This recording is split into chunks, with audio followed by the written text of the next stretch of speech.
السلام عليكم. شاهد قبل الحذف فضيحة المبرمجين. الناس كلها بتبقى فاكرة البرمجة كده،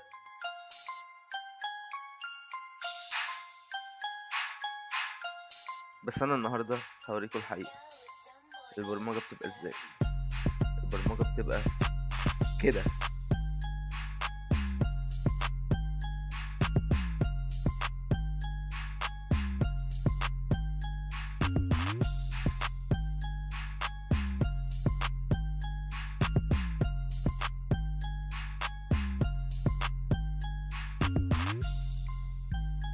من الآخر كلنا بنستك في مشاكل ساعات، أيام، ممكن أكتر كمان، عادي. بس لازم تبقى عارف إن جوجل هو أحسن حد يساعدك. غالبا المشكلة اللي هتقف معاك كتير مش هتكررها تاني، فما تخليش المشاكل اللي بتقابلك في الأول تحبطك، وكونك كل شوية بتحتاج تفتح جوجل عشان تدور تحس ان انت مش شاطر، او ان انت مش هينفع تشتغل كبروجرامر او ديفلوبر. بالعكس، ده حاجة طبيعية جدا. كل الديفلوبرز بيقفوا في حاجات، بيدوروا.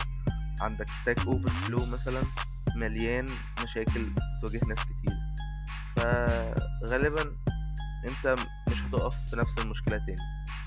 بس كده، انا حبيت اوضح النقطة دي لان ناس كتير بتحاول تبدأ تلاقي مشاكل كتير، تحس ان هي مش هتعرف تكمل.